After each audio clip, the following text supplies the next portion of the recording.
దేవుడి నామానికి స్తోత్రములు. ఈ ఉదయకాల సమయంలో మీ అందరికీ కూడా నా హృదయపూర్వకమైనటువంటి వందనాలు తెలియజేస్తున్నానండి. ఈ దినం దేవుడు మీతో మాట్లాడుతున్నటువంటి మాట, నీ చేతుల కష్టార్జితము నీవు అనుభవిస్తావు. చూడండి, వాక్యం సెలవిస్తా ఉంది. ఎలా ఉంటే నీ చేతుల కష్టార్జితము నీవు అనుభవిస్తావు అంటే, ప్రసంగి 6వ అధ్యాయము 2వ వచనములో వాక్యం రీతిగా ఉంది.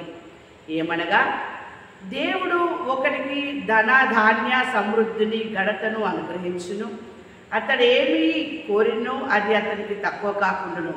ఆయనను దాన్ని అనుభవించుటకు దేవుడు వారికి శక్తిని అనుగ్రహింపడు. అన్యుడు దాన్ని అనుభవించును. ఇది వ్యర్థముగాను గొప్ప దురవస్థగాను కనబడుచున్నది. ఏంటి? దేవుడు నీ చేతుల కష్టార్జితం నువ్వు అనుభవిస్తావు అని చెప్పి అన్నాడు. మరేమో ఇక్కడ నీవు అనుభవించవు, అది అన్నిలే అనుభవిస్తారు అని చెప్పి వ్యర్థముగాను గొప్ప దురవస్థగాను ఉన్నది అని చెప్పేసి అని మాట్లాడుతూ ఉన్నాడు. చూడండి, దేవుడు అక్కడ మాట్లాడుతున్న మాట, దేవుడు ఒకరికి ధనధాన్య సమృద్ధిని ఘనతను కూడా, ధనమును ధాన్యమును ఘనతను సమృద్ధిగా ఆయన అనుగ్రహించును. అతను ఏమి కోరినా కూడా అది అతనికి కలుగుతుంది, వస్తుంది అని మాట్లాడుతూ ఉన్నాడు. ఇవన్నీ ఎలా జరుగుతున్నాయి అనుకోవాలి ఆ వ్యక్తి? ఏమండి, చూడండి, వాక్యం సెలవిస్తూ ఉంది కదా ఇక్కడ. దేవుడు ఒకరికి ధనాధాన్య సమృద్ధి ఇచ్చి దాని ఎందుకు తన భాగమును అనుభవించుటకును, అన్నపానమును పుచ్చుకున్నటకును, తన కష్టార్జితమును సంతోషించుటకును వీలు కలగజేసిన ఎడలా అతనికి ఆ స్థితి దేవుని ఆశీర్వాదము వలన కలిగినదనుకునవలెను. అన్ని ఇచ్చాడు. ధనము ధాన్యము ఘనతను సమృద్ధిగా ఇచ్చాడు. నీకు ఏది కావాలని కోరుకుంటున్నావో అదన్నీ కూడా ఇచ్చాడు. ఆయన వీలును కలగజేసి ఉన్నాడు. అయితే నీవు అది అనుభవించకుండా అన్యులు అనుభవించేటట్టుగా చేస్తూ ఉన్నాడు.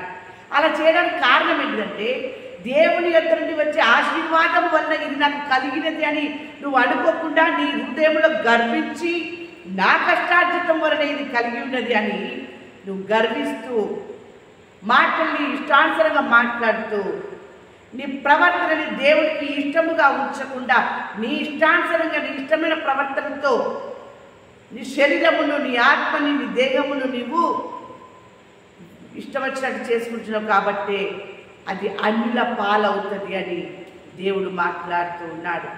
యోబు ఎంత చక్కని మాట అన్నాడంటే తన భార్యతోని. యోబు గ్రంథము 2వ అధ్యాయం 10వ వచనములో, అందుకతడు మూర్ఖురాలు మాట్లాడినట్టు నీవు మాట్లాడుచున్నావు.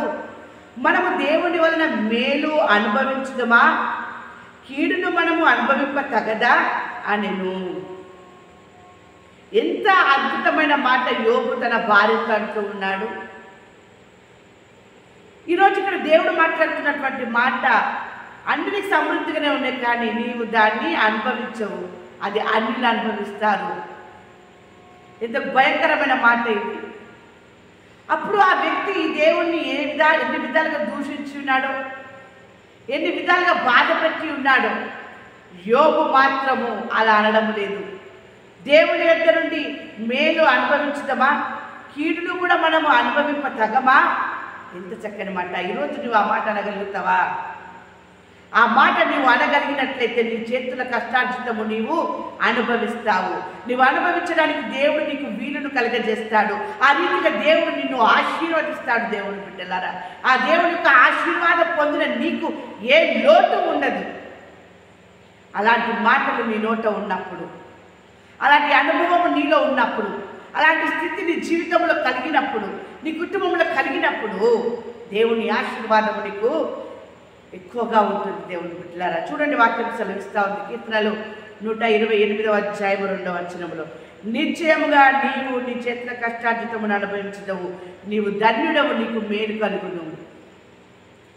దేవుడు ఈ రీతిగా దేవుడి రోజులతో మాట్లాడుతూ ఉన్నాడు. యోబు ధన్యుడు. యోబుకు దేవుడు మేలు చేసి ఉన్నాడు. 2 అంతల ఆశీర్వాదం కలుగజేసి ఉన్నాడు. దేవుని బిడ్డలారా, అలాంటి ఆశీర్వాదము దేవుడు నీకు కూడా కలుగజేయాలని ఈరోజు నీతో మాట్లాడుతూ ఉన్నాడు. నీకు మేలు కలుగుతుంది, నీవు ధన్యుడవి, ధన్యురాలివి, నీ కుటుంబం ధన్యత కలిగి ఉంటుంది అని మాట్లాడుతూ ఆయన మాట్లాడిన మాట ఇర్మియా గ్రంథము 29వ అధ్యాయం 5వ వచనములో, ఇండ్లు కట్టించుకొని వాటిలో నివసించుడి, తోటలు నాటి వాటి ఫలము అనుభవించుడి. అవును దేవుడు బిడ్డలారా, ఇల్లు లేక బాధపడుతున్నావా? ఇల్లు కట్టుటకు దేవుడు నీకు కార్యం జరిగిస్తాడు, నీకు వీలును కలగజేస్తాడు.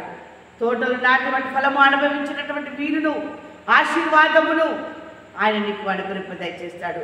అంతేకాకుండా దేవుని బిడ్డలారా, ఆయన ఇంత చక్కగా మాట్లాడుతూ ఉన్నాడంటే దేవుని యొక్క కార్యము నీ జీవితంలో వీలును కలిగజేసేదిగా ఉంటుంది. వీలును కలగజేసి ఆశీర్వాదాన్ని పొందుకొని ఆశీర్వాదమును అనుభవించినటువంటి రీతిగా నిన్ను నీ కుటుంబాన్ని దేవుడు చేస్తూ ఉన్నాడు. దేవుని బిడ్డలారా, అంతేకాకుండా ఆయన మాట్లాడుతున్నటువంటి మాట, పెళ్లిళ్ళు చేసుకొని కుమార్తెలు కనుడి. అక్కడ ఏమి మీకు తక్కువ లేకుండా అభివృద్ధి పొందుటకై వారు కుమార్తెలు కన్నట్లు మీ కుమారులకు పెళ్లిళ్ళు చేయండి, మీ కుమార్తెలకు పురుషులను సంపాదించుడి. ఎంత అద్భుతమైన మాట! ఇల్లు కట్టించుకొని వాటిలో నివసించుడంటున్నాడు, తోటలు లాంటి వాటి ఫలము అనుభవించుడంటున్నాడు. అదే రీతిగా మీరు మీ పిల్లలకి కుమార్తెలు కనుడి, మీ కుమార్తెలకి వివాహము కూడా చేయుడి అని చెప్పి మాట్లాడుతూ ఉన్నాడు. అది మీరు అనుభవిస్తారు అని చెప్పేసి అంటూ ఉన్నాడు. దేవుని బిడ్డలారా, యోబు వల్ల దేవుని యందు భయము భక్తి కలిగి దేవుని ఎదురుండి వచ్చి కీడైనా సరే మేలైనా సరే అనుభవించే స్థితిలో నీవు ఉన్నట్లయితే దేవుని యందు భయము భక్తి కలిగి దేవుడు అన్నింటిలో నీకు వీలును కలగజేసి నిండారుగా నిన్ను, నీ కుటుంబాన్ని, నీ పిల్లల్ని ఆయన ఆశీర్వదించును గాక. ఆమేన్.